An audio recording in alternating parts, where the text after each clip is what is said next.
Hey, this is Sidean, coach of the Sydney Six, bringing you the final battle of the MBL Season 2.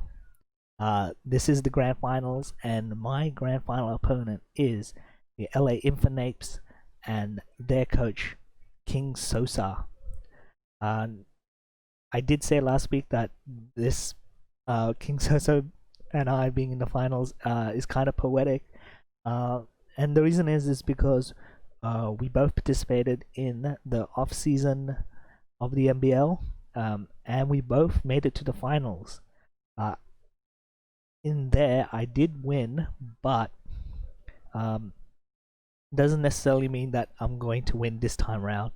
But I am trying to make sure that it is me this time again.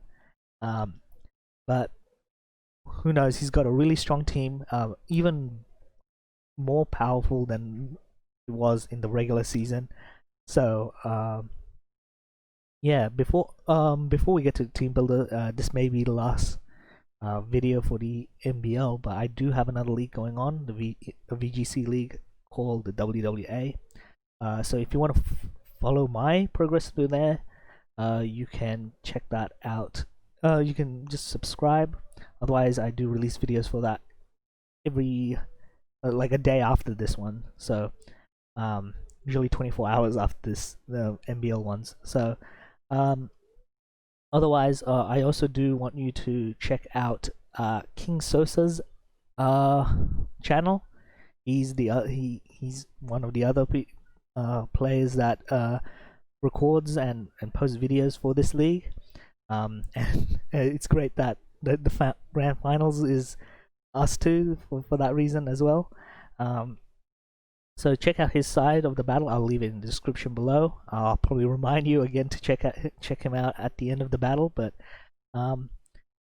and I do also have a recap video of a season recap at the end of the battle. So I will leave timestamps for the battle and the recap in the description, along with a link to King Sosa's side of the battle and his channel as well. So with that said, let's get to the team builder. And as you can see on the right, he has a very strong team. If you remember from the regular season, he did have G-Max Grimstyle, Dragapult, Mudsdale, Silvally, Pangoro, Swoobat. He did trade up his other Pokemons. Now he does have Scizor, Salazzle, Mantine, and the Wacky. His team now, I think, is more balanced, and is now not as vulnerable to special attacks. But at the same time, his defense on the physical side, he has become more vulnerable to that. So unlike last time, I'm not going to go for a full special attack. It's more of a balance of the two. He does have some great, but he doesn't mean he doesn't have any great defensive or reliable defensive core. With Scizor and Mudsdale, he can defensively check a lot of my team. Scizor, I think, and even with Scizor and Mantine, he can check my team special defensively as well. Of course, he has Pangoro, which is just a heavy hitter, and G-Max Grimstyle, I think, just has lots of coverage move. I've never really considered Grimstyle before as a great offensive threat, but looking at just preparing for it, maybe that's a Pokemon I should really invest in trying to draft sometime. And you know, Dragapult is just super fast and just incredible, more bulky than it really needs to be, because it doesn't need a speed investment. So I do think that he is going to go for a very powerful, I think, offensive team. I do think he's going to go for his 4 slowest Pokemons. He's going to bring them. Then that is Pangoro, Mudsdale, Scizor, and Grimstyle. I think those 4 alone can just like tear down my team.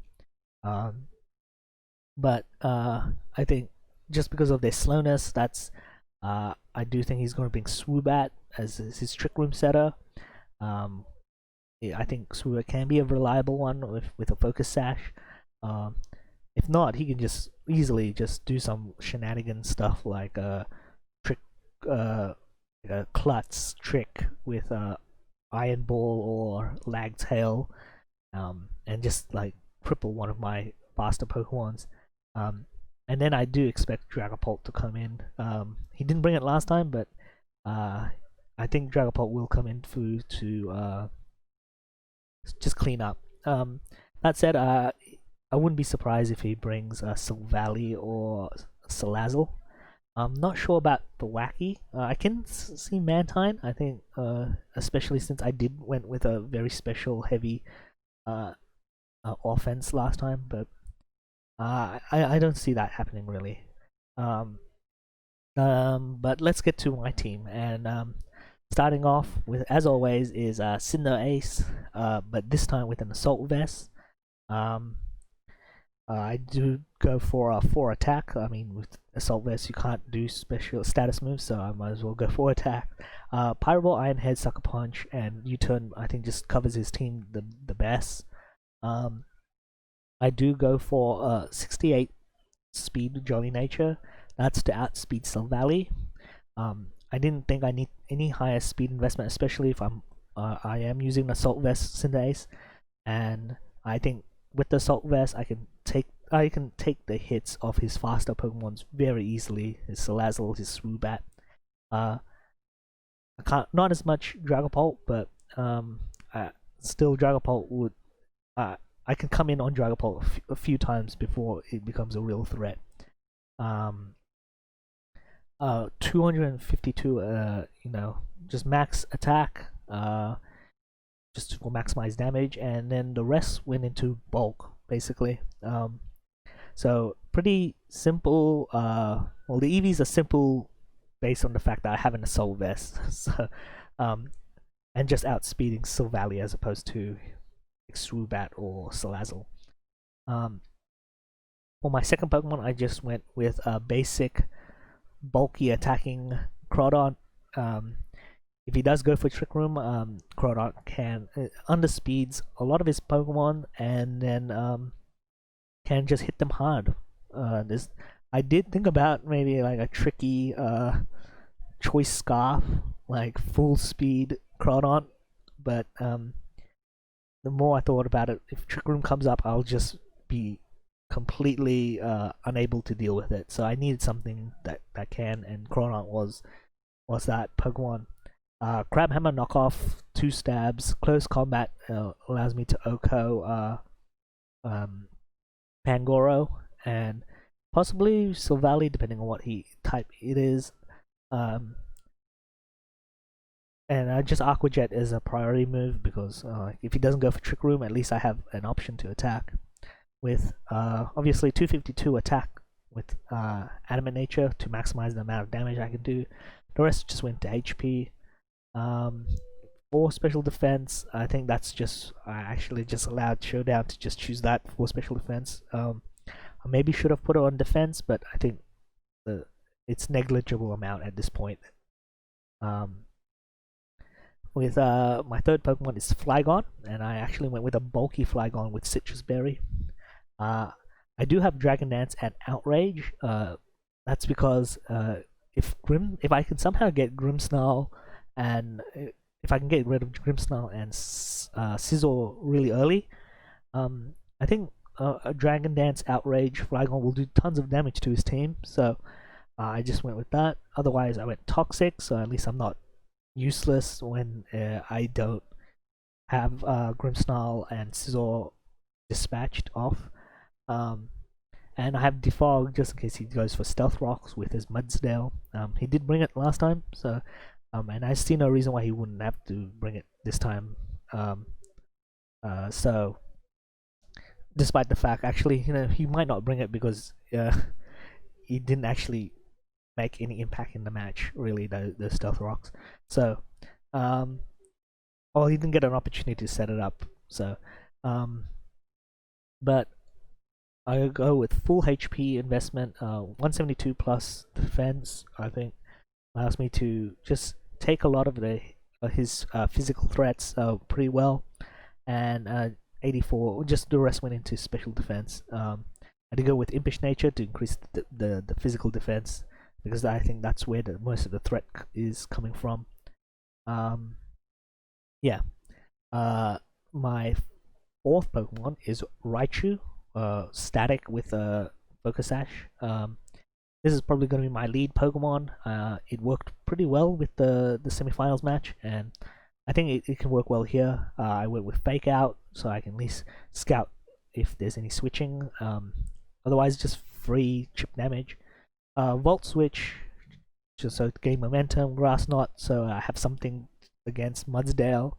And I did go with Draining Kiss, just in case he brings in, I think, if I have Raichu in front of Pangoro, because Pangoro is a Pokemon I just really don't want to deal with.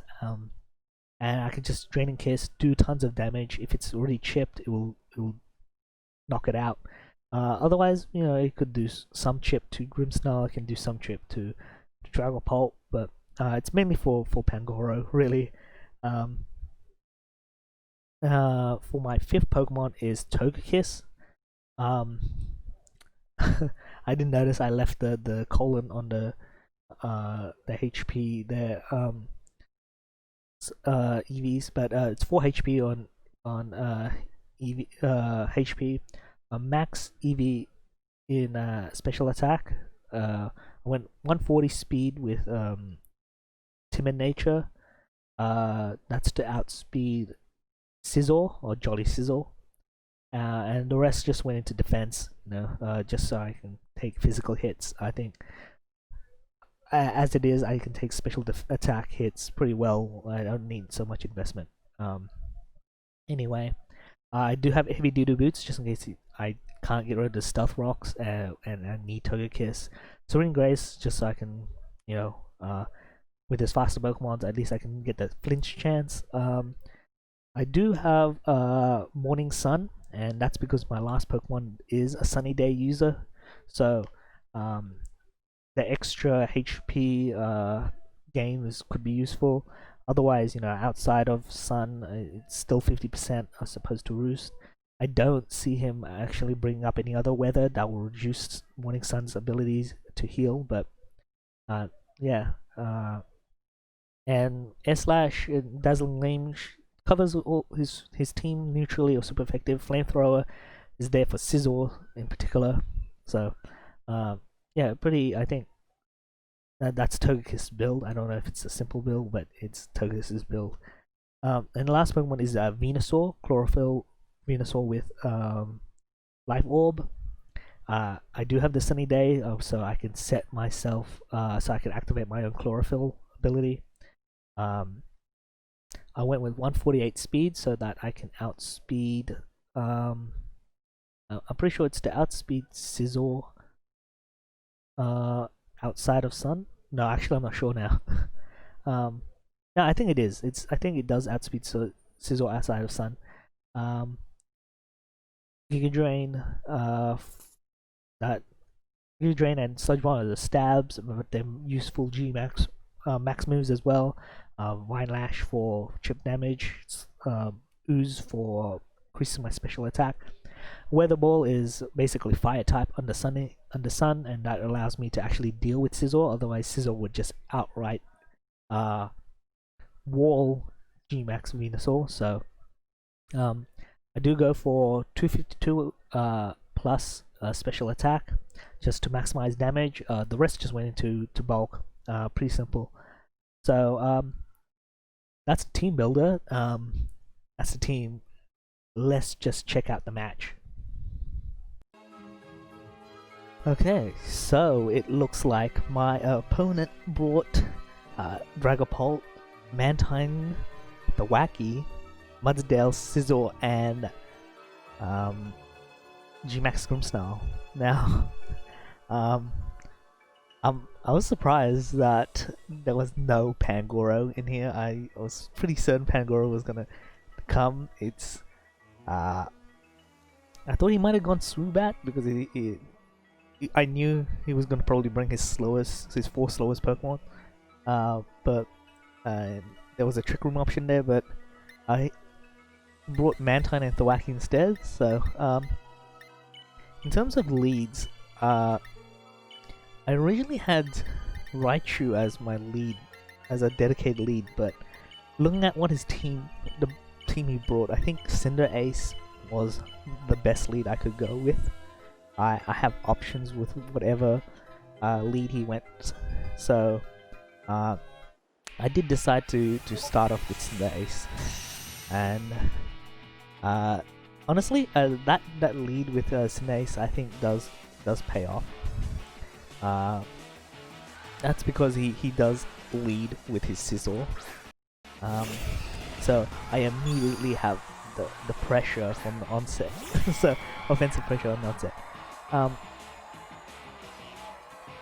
I honestly thought, I was pretty certain he would switch to Mantine, but at the same time, I see no reason to just overpredict. Just go with Pyro Ball. No matter what Pokemon he switches, and I'll probably do some good damage, except for Mantine, where but at any point I could just U-turn out from Mantine, so it really was no issue for me. So I do connect the Pyro Ball, and it does about quarter HP, so that does tell me he's probably more on the defensive side. Yeah, I think I was expecting to do a little bit more than that. I don't know what this Mantine's gonna do, but at the same time, I see that I don't have a lot of options for my Crawdad to come in on.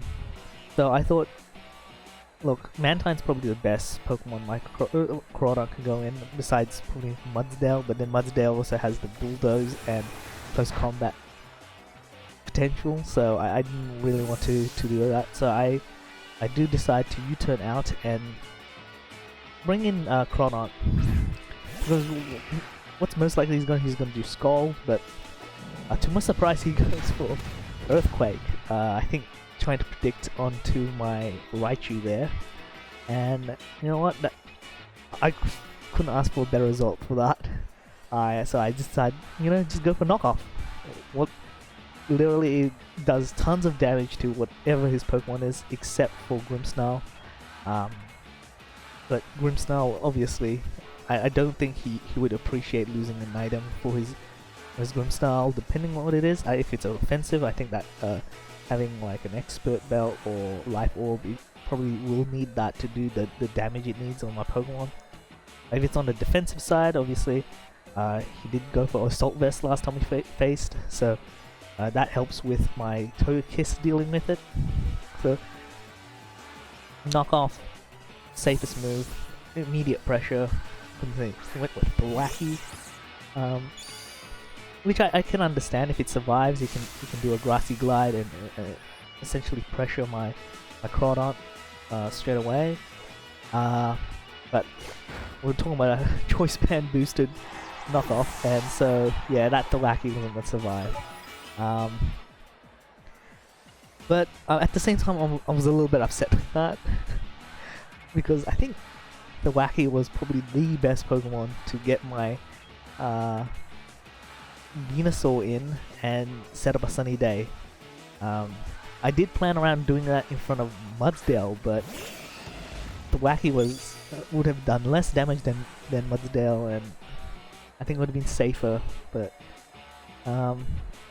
he does bring in Scizor, and I don't know whether to keep. Look, I don't want to just sack Crawdad for free, so I do decide. I'm pretty sure I decide to switch in Cinderace at this point. Anticipating probably a well, no, I didn't. I was anticipating probably sorry, I switched in Flygon. I was anticipating like a superpower or something like that, but he goes for U-turn, which actually thinking back probably made sense. Flygon is probably my most physically defensive Pokemon, so, and it does bait in his Grimmsnarl, which I honestly I'm okay with, because to be honest, I'd rather get the Grimmsnarl. I don't have any Pokemon that can defensively check Grimmsnarl. I'd see no reason to even just like to delay. Like, I'd rather have Grimmsnarl Dynamax now while I have a lot of full health Pokemon than wait until he towards the end where he can just sweep on my team. So I do decide, you know, I'll sack Flygon if I can get this Toxic in, because they'll just, yeah, there's no reason to do that. I think Flygon is there just to be defensive. I really, if he does and get rid of Stealth Rocks from Mudsdale. If it's Mudsdale, I mean, my team's not particularly too weak to Stealth Rocks, but yeah.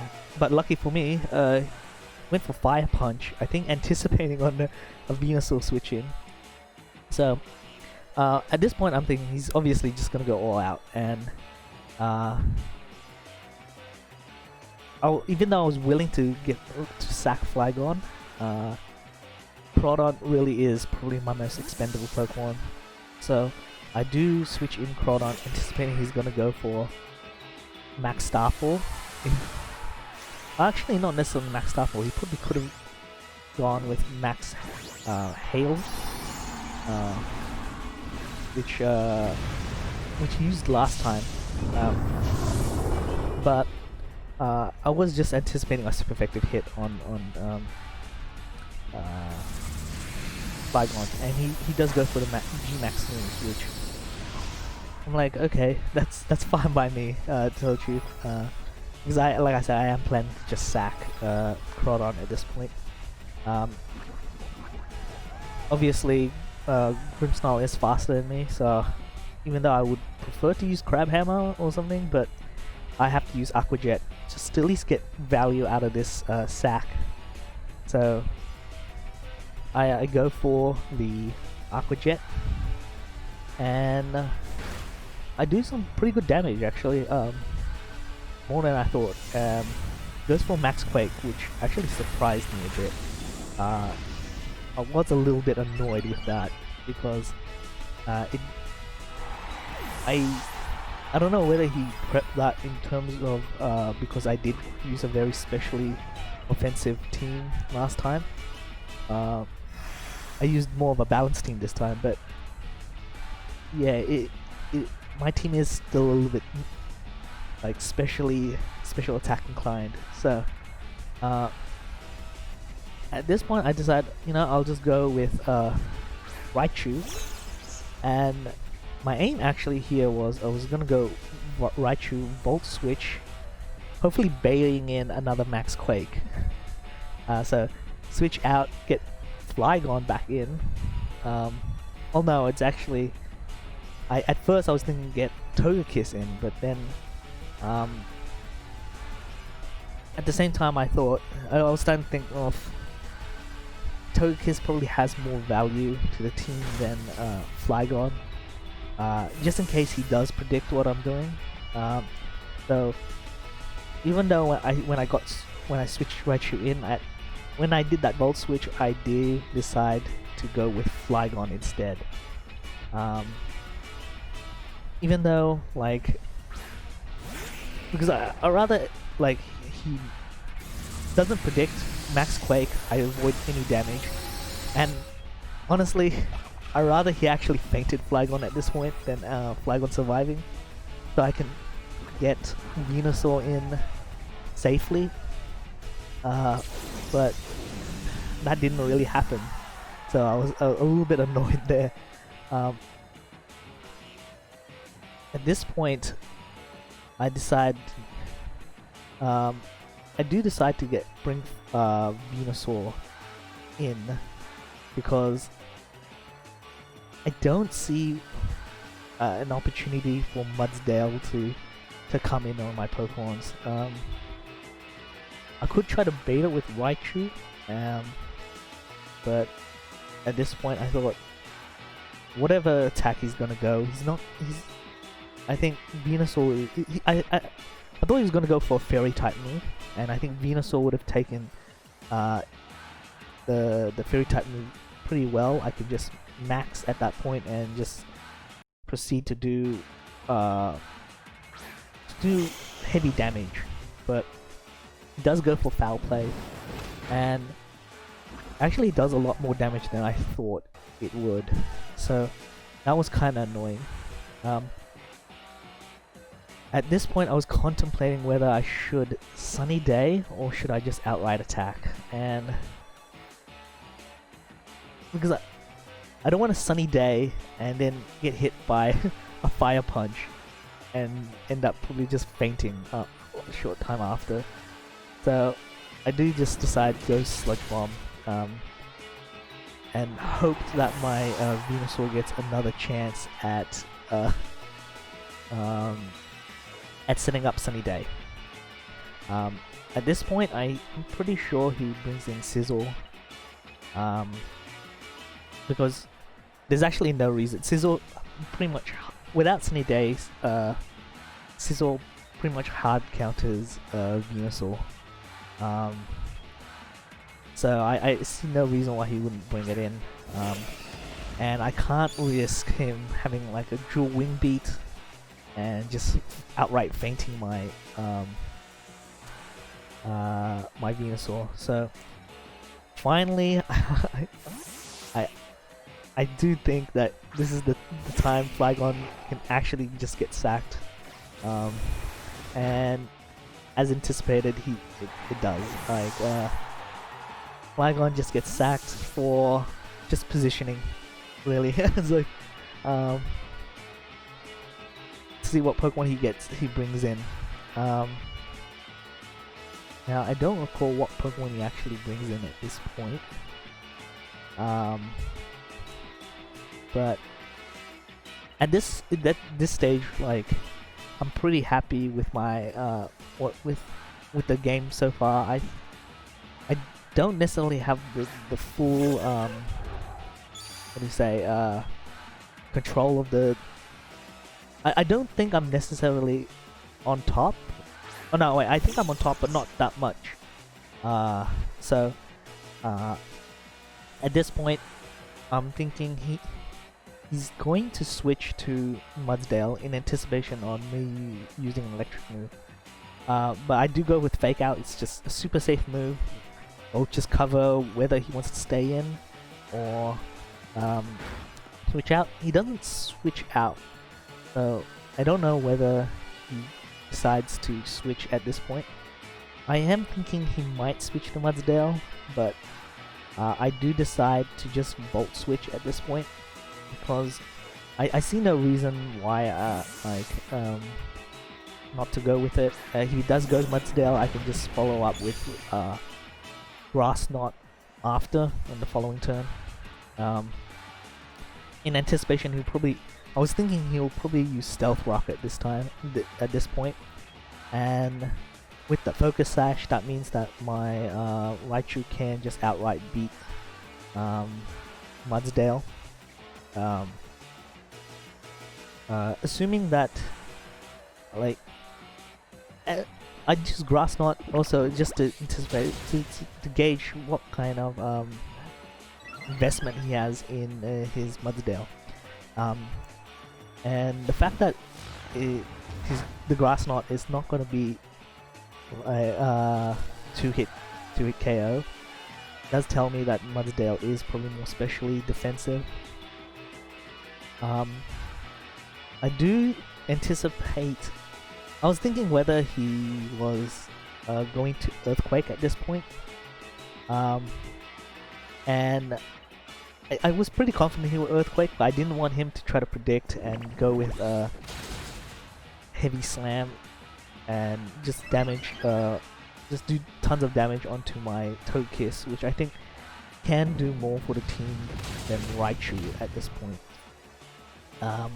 So I do sack Raichu for Togekiss. No, in hopes that Togekiss would pay off more in the future.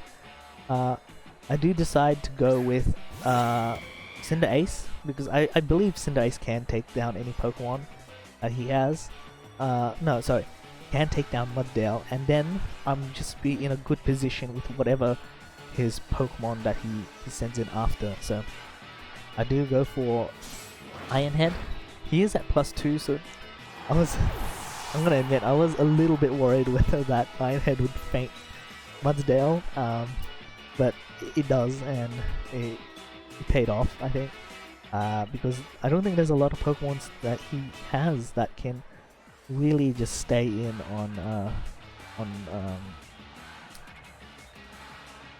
Cinderace, that can really threaten Cinderace. At this point, he does go. I'm pretty sure he does go for Dragapult, and I do decide, you know, I will Sucker Punch. Now I'm pretty sure. I think if his Dragapult is uninvested in bulk, the Sucker Punch would KO hit. But at this point, maybe I shouldn't have Sucker Punched. I probably should have gone with what's it called, a Pyro Ball or another Iron Head, because obviously now I got hit by that Perfect U-turn and it doesn't really put me in a good position now. The weakened Cinderace is probably not going to able to take on his remaining 3. So especially if he has I think especially since now I'm not Steel type anymore, a Bullet Punch could do. I'm not Steel or Fire type anymore, so a Bullet Punch from Sizzle could do a lot of damage. So I do decide I'll just sack Venusaur now. There is no Pokemon that has I can come in on and use Sunny Day, so there's no point. And if I'm lucky, he goes for like a superpower, and I just eat that up. But he goes for Iron Head, which is, to my surprise, I thought he would go for like a Bullet Punch, but he didn't. So that really caught me off guard, and I found out why. His Choice Scarf. There's no way Venusaur is slower than Sizzle. So I do decide, you know, I'll go Cinderace. I am Fire type now, so there's no risk in me for taking that Iron Head and just Pyro Balling. So he does go for at this point he can either sack Sizzle or he can sack his other 2 Pokemon. He does decide to go in and sack Dragapult. And honestly, actually, I think that's an error on his part. He probably could have gone with Mantine, and probably he would have probably stalled it out to win, but he could win by stall. But at this point now, I'm in a favorable position, and at this point, I know it kind of looks like I'm stalling for time, but going through my head, I was thinking whether to go Iron Head or Sucker Punch, and I do decide to go Sucker Punch. The reason being is because there's 2 possible moves that was really going to define the match, I think, at the end. Because if I went Iron Head and he went Scald, I think I would lose. If I went Iron Head and he went Hurricane, I would win. If he went Hurricane and I went Sucker Punch, I would lose. And if I went Sucker Punch and he Scald, then I would win. So it's like basically a 50-50 at that point. And I was really contemplating I was really thinking hard at what what was the best what was the move he was most likely going to do. I did ultimately decide that he was going to go on Scold, but by the time I made that, like, that thought process went through my head, I noticed the time went out. Um, so yeah, so I end up winning by way of health. Um, Now, I do feel bad that the timer ran out towards the end, but I did find out that he did decide to go with Scald as his last move, and I did go for Sucker Punch. So I did the calcs. Sucker Punch would have done about quarter of his health. Scald would have done about 20% of my health. Even if he burnt my Cinder Ace, there was still enough of a health gap that I would have won. So yeah. So that's the end. I won the grand finals of the MBL season 2. I am the season 2 champion. Um yeah, there's not much I could say, really. I was really happy, I guess, if you want to say. I was ecstatic when I won. And you know what, it was like I was ecstatic I won, but and I was a little bit like, I felt really bad about how it ended, but uh I do think that the ending didn't matter. But I don't want to take anything away from my opponent. Actually, he had a really strong team, and I think he played really well. I think he just made that few, like, so just at the beginning he kind of a little bit over predicted, but then the fact that he got this close is purely on the fact of just how well his team is built. Uh, I don't want to understate. This is probably when I thought that his team back in the regular season was hard to take on. This was even harder. I spent I spent a lot of time just thinking about how to deal with his team, and I ultimately couldn't even, like, think of a team that would deal with his with with like a lot of his Pokemons. So the fact that he can bring it this close and just with that, let's face it, he did make quite a bit of error in, at the beginning of the match, and even if he did one less error, I think he would have won this. Like, there's no doubt about it. If he didn't over predict a few of these turns, he would have won. But that's just how it is. I think at the end, that's how the game played. And honestly, there's nothing more I can say, really.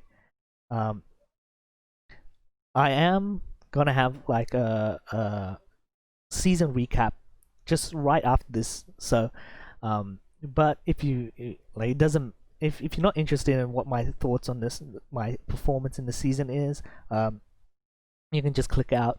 I do have another league going at the moment, the WWA, which is a VGC league.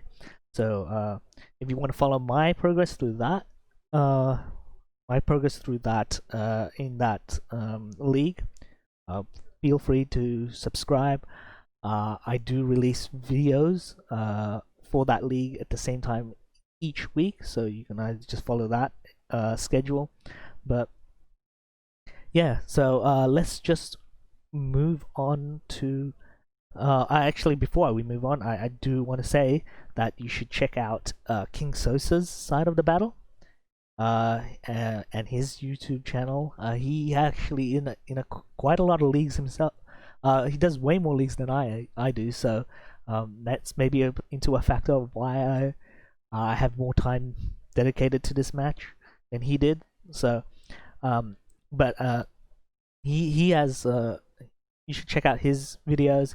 He's a very good at critically thinking through an opponent's team. So I think you should check him out just solely like based on that. He um, I'll leave a link to his channel and his side of the battle in the description below.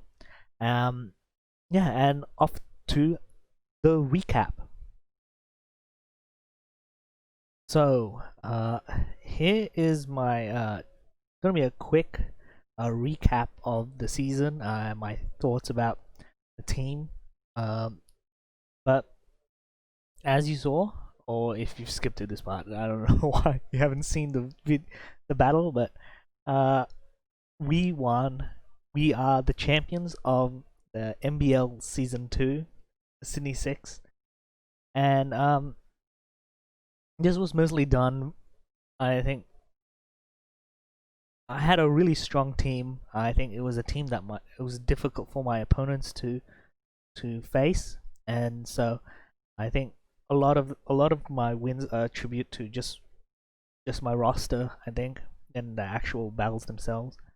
However, like even though overall I couldn't ask for a better result from this team. It was there was some elements where I'm like thinking I wish I had a little bit more. So I've ranked my team, well, the Pokemons I had in this like 4 tiers, I guess. So Cinderace, Golurk, I've used them both in the off season. I've actually used Cinderace in other leagues as well. They perform exactly how I expect. I've used, like for Cinderace, I've used it many times. Golurk, I mean, I was surprised with how well it worked in the off season, and it performed exactly how I thought it will in this season. Maybe I think it could have gone in the better than expected category, but yeah, Golurk was just, yeah, there's nothing to say really. What really to say? Whenever I brought it, it did whatever it needs to do, and it did well. For Raichu, I mean, I've never used Raichu before, but the fast electric, I think all fast it does what any fast electric does. I think there's not much to say. The funny thing is, if you look back at any of the team builders, or even this team, the team builder for this video, I've listed Raichu's base speed as base 100 when in actuality it's base 110. So I've been going on the premise that Raichu was slower than I thought it was. I thought it was the same speed as Flygon, but yeah, that was I think there was some matches where I had some wasted speed EVs. So there's that. But with that said, the last Pokemon, Flygon, that also performed exactly as I thought it would.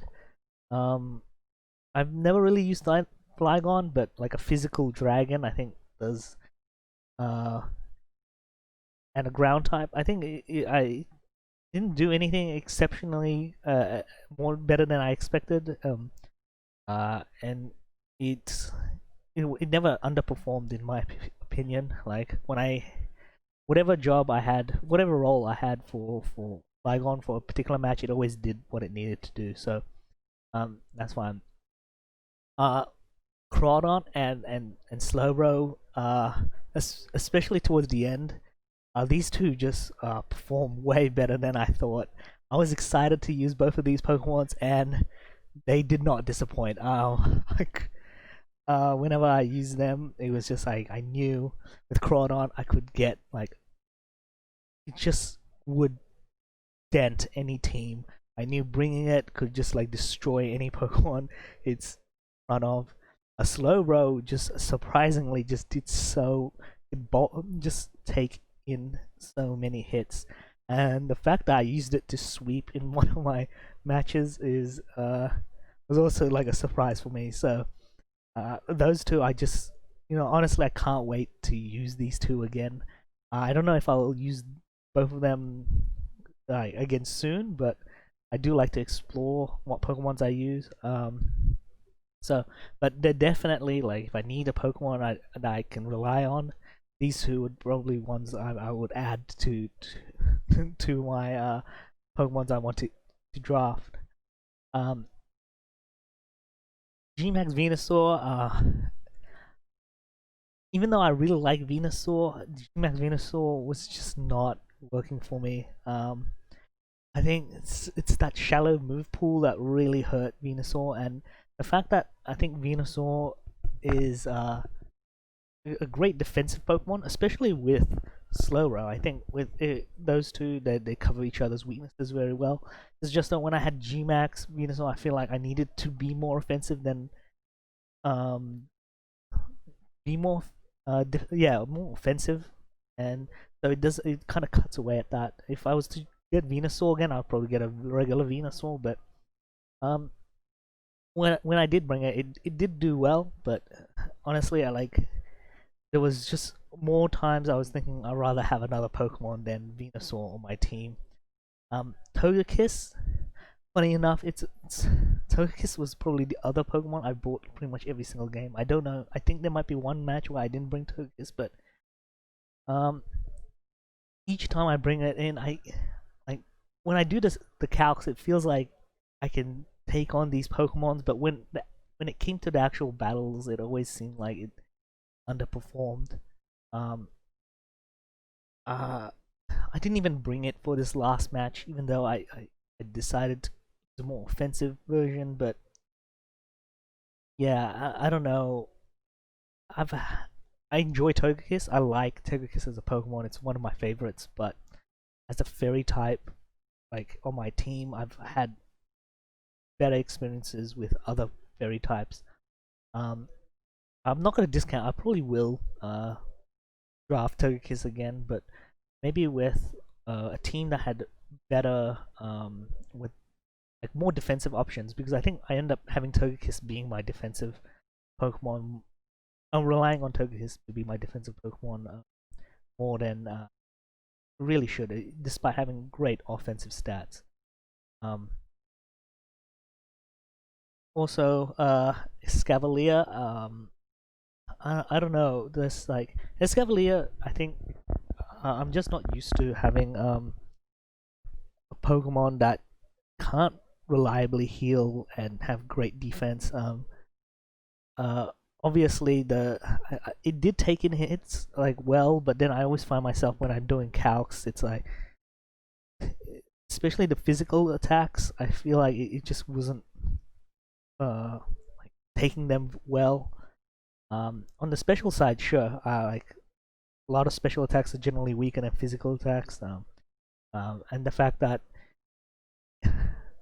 yeah, it's neutral to fighting, but then even then, like taking close combats from fighting Pokemon's were that great. So I feel like there's other steel types that I could use. Now I'm not saying that I should have used. I would rely um Escavalier to take on fighting attacks. And I shouldn't expect that because of its steel typing, but it was not taking hits as well as I hope it would. Um, and more than often, because of its slow speed, it's not even having that. It doesn't have that huge offensive pressure, despite having really good attack stats. Um, and the last Pokemon, I really have no opinions on it. It honestly, if you haven't noticed, I didn't bring a Alolan Persian at all the whole season. It's I know in theory it works well. I have used a long Persian to like okay success. I again even then I didn't bring it that much. I did bring it more times than now. But yeah, I chose it over Frost Seed. Would have I used Frost Seed more? I don't know. Maybe. I think if it's gonna look the fact that I didn't bring Alolan Persian probably means I think I was better off with Frostseed as than it did give my opponents. It does take away from Golok having to be my only hazard setter, but yeah, I can't say any more about Lone Persian because I didn't use it this season. Um, it seems like I always have one Pokemon I never use. The off season it was a Sneasel. I drafted a Sneasel and didn't use it. So yeah, hopefully next time I can utilize my roster a little bit better. And honestly, that's actually something I should work on. Despite winning, I think some of my weaknesses were pretty crippling. I think, uh, and it hurt me a bit. Um, I obviously I relied so much on Cinderace and to an extent Togekiss that I feel like maybe my opponents would have known I was going to bring Cinderace and Togekiss. Whether they could do something about it was another story altogether. Um, the fact that I didn't use Alolan Persian, I always felt like I had better Pokemons than like Mega and Gmax Venusaur. It just yeah I felt like I was working with like a smaller roster than I did, and I don't know whether that's just my thinking in with like with the Pokemons in front of me, but um yeah, I always I just don't know how to utilize my full roster, and that's something I will have to try to get better at when this season goes on. Um, and like I guess no, I mean it's well and all I can just like talk about these Pokemons like myself. I think um I did I think lean towards a more safe risk-free style of fighting. Like um, problem solving when it came to battling and team building, and it cost me that week one. Like that first week, I just got demolished, and that's because I didn't have any offensive pressure. I did try to take that into heart going into the regular season, but as the season went on, I think I kind of defaulted back to what I'm used to, and that's kind of just having a kind of safer play style. Um, so I do think I should try to improve on that a little bit more. But I mean, that's all I could really say. I think I don't really want to have this go on too long. But I do want to say I want to say like thanks to all my opponents for in the regular season and the playoffs. All my opponents were like really difficult to plan against. It was really this season was like full of incredibly strong teams, and I can't wait to face them again in potentially in a future season if there is one. I suspect that there would be a season 3, and it probably take place after the Crown Tundra DLC comes out. And most of all, I do want to really like thank the admins and the owner of this league. Um, so like the admins Taka, Wolf, Haunted Wren, and I think the owner is Siggy Blizzy. I think that's how I'm saying. I think that's pronounced right. Um, sorry if I butcher your name. See, maybe you can tell me how to properly pronounce it next time I try to do these videos. I do want to thank them particularly because this is like the first series of me doing produced content, and I really appreciate them allowing me to use this league as a platform, as the first step to just improving my skills and making uh making like these kind of videos. Editing allows me to uh, uh not brush up, but like enhance my editing skills. All these other stuff that involves making videos. Um, allowing me to put myself out there. I I really appreciate the admins of this league, and I honestly hope that they'll let me play again in future seasons. Um, but that's it. That is the final video of this series. I do have plans for other stuff to come out in lieu of this league. So uh, hopefully I can bring something that yeah, hopefully I can bring something to the table. But um, otherwise, this is the final time I'll be yeah, this is the final video of the MBL. So if you enjoyed you how I've gone through this series, please let me know in the comments below. I am still learning how to do these kind of videos, so I'd greatly appreciate any feedback. Um, of course, if you want to keep up to date with anything I do make, the best thing you subscribe. I think this is the third time I'm asking you to do it this video, but yeah, just look, I think this is starting to get a little bit long, so I think I'll just end it here. So until the next season, if I'm invited again, I will hopefully see you in some other videos, but otherwise, hope you guys had a great time watching this series, and as always, have a great day, and bye.